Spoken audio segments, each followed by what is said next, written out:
Hey guys, myself Neetu Gupta from NLS Bangalore. So in this session, I'm going to take up legal current affairs on Indian polity. Is it clear? So in the last session, we have discussed the topic curative petition under Article 137 of Indian Constitutions. तो ये curative petition हमने discuss किया था कि curative petition क्या है. तो it is है कि जो रिव्यू पिटीशन फाइल होगी है, डिसाइड होगी है, रिजेक्ट होगी in fact, and after the mercy petition rejected by the president, then we have a curative petition. इसका पर्पस क्या है? For miscarriage of justice, abuse of process. Is it clear? So curative petition है, ये entertain होगी अगर petitioner ने ये establish कर दिया, ये प्रूव कर दिया कि there were the violation of the principles of natural justice. Is it clear? So in this session we are going to take up another topic, that is center state disputes and Article 131 of Indian Constitution. So first we will discuss कि Article 131 है क्या Indian Constitution का.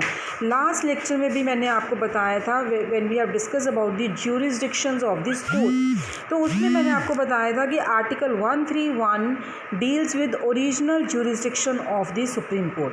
Original जिसमें क्या है कि वो centre state में कोई डिस्प्यूट है, देन सुप्रीम कोर्ट इज वो ले रहा है, ठीक है, सॉल्व करवा रहा है. केसेस कहाँ जा रहे हैं? सुप्रीम कोर्ट में जा रहे हैं. There is a dispute between center and state, or there is a dispute between the two states, or between the states and the center. So the original jurisdiction of such dispute is with the Supreme Court. तो supreme court के पास है कि original jurisdiction है. Even for the high court के पास इस तरह की jurisdictions नहीं है जो सुप्रीम कोर्ट के पास है. Is it clear? So it is only given under article 131. जो आर्टिकल 32 अगर आप देखोगे इंडियन कॉन्स्टिट्यूशन का, वो सुप्रीम कोर्ट को नो डाउट ही gives the Supreme Court original jurisdiction, but that is not exclusively jurisdiction. क्यों नहीं है वहाँ पे exclusively jurisdiction? Because जो हाई कोर्ट्स है they have jurisdiction under Article 226 of Indian Constitution. So article 131 नहीं है जो कोर्ट को ओरिजिनल jurisdiction दे रहा है, एक्सक्लूसिवली jurisdiction दे रहा है, so they can solve the dispute which arise out of the even president and vice president के इलेक्शंस में. Is it clear? So in such cases Supreme Court enjoys the original jurisdiction and Supreme Court को ये authority है कि वो cases सुनते हैं at the first instance.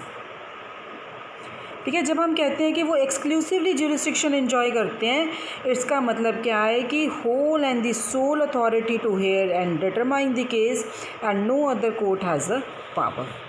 Is it clear? So what are the requirements for invoking the Article 131? जो parties to dispute हैं उसमें डिस्प्यूट कौन सा होना चाहिए? सेंटर स्टेट में, centre and state on one side and another state on other side, या दो या दो से ज़्यादा स्टेट एक तरफ है. Is it clear?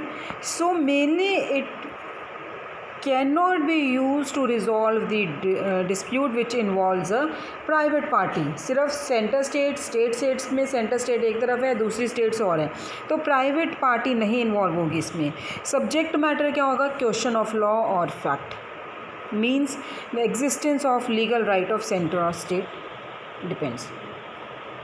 Political differences को सेट करने के लिए नहीं ये यूज़ हो सकता article 131. Is it clear? So I am repeating कि आर्टिकल 131 क्या है. आर्टिकल 131 मीन्स ओरिजिनल जुरिस्डिक्शन है, एक्सक्लूसिवली जुरिस्डिक्शन है सुप्रीम कोर्ट की जब डिस्प्यूट्स अराइज होते हैं आपके union versus state, state versus state, union and state versus state और states. Is it clear? So what is the need for article 131 under Indian constitution? Supreme court को क्या mention किया गया है? मैं पहले बताया आपको, अगर आपने मेरे प्रीवियस लेक्चर्स देखे हैं तो उसमें मैंने बताया कि जो सुप्रीम कोर्ट है, supreme court is the guardian of constitution. He is the guardian of the fundamental rights which are granted to us under Article 13. So for any kind of violation of our fundamental rights हम कहाँ पे जाते हैं? Article 32 of Indian Constitution. Is it clear? So when there is a dispute between the states of India और between the state government and union government जो जिसकी jurisdiction है supreme court के under article 131 of the constitution that gives it power to resolve these kinds of disputes. So article 32 है, article 32 gives क्या देते हैं सुप्रीम कोर्ट को ओरिजिनल जुरिस्डिक्शन बट एक्सक्लूसिव नहीं दे रहा है क्योंकि हाई कोर्ट की भी पावर्स हैं वो 226 ऑफ कॉन्स्टिट्यूशन में जो सेम पावर्स हैं। बट आर्टिकल 131 में जो सुप्रीम कोर्ट के पास पावर है वो किसी और कोर्ट के पास नहीं है, इवन हाई कोर्ट के पास भी नहीं है। Is it clear? So he enjoys exclusive jurisdiction. तो it means he is hearing the suit at the first instance कि वो एक्सक्लूसिव जुरिस्डिक्शन एंजॉय करे। मीन्स सारा का whole and the sole authority किसके पास है? केस को हेयर करने की और डिटरमाइन करने की सुप्रीम कोर्ट के पास है। Is it clear?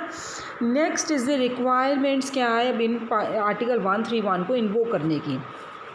सो जो हमारी पार्टीज टू द डिस्प्यूट है उसमें सेंटर या स्टेट इन्वॉल्व होती हैं। Is it clear? So it can not, अगर प्राइवेट पार्टी है तब ये इन्वोक नहीं होगा, 131 यूज़ नहीं होगा। सब्जेक्ट मैटर क्या है? क्वेश्चन ऑफ लॉ और फैक्ट है and it can not be use to settle political differences. Now let us talk about the exception under article 131। जो अब जुरिस्डिक्शन है आर्टिकल 131 के does not extend to the dispute arising out of any treaty.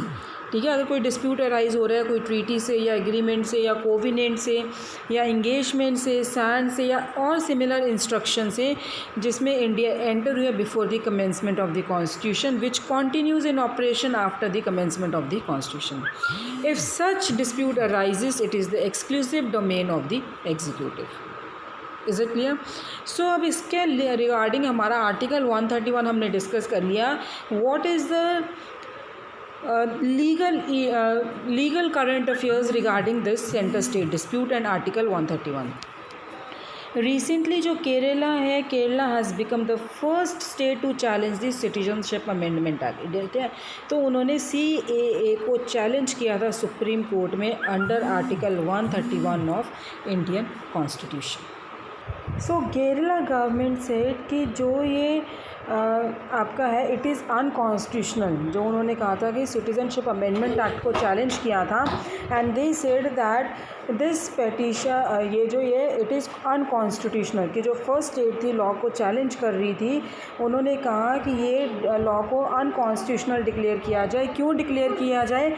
Because it is violative of article 14 that is equality before law, it is violative of article 21 protection of life and personal liberty, and it is violative of article 25 freedom of concise and free profession to practice and propagation of religion. So Kerala government has moved apex court under 131 of Indian constitution. Is it clear? 131 मैंने आपको बता दिया ही कि क्या है ये।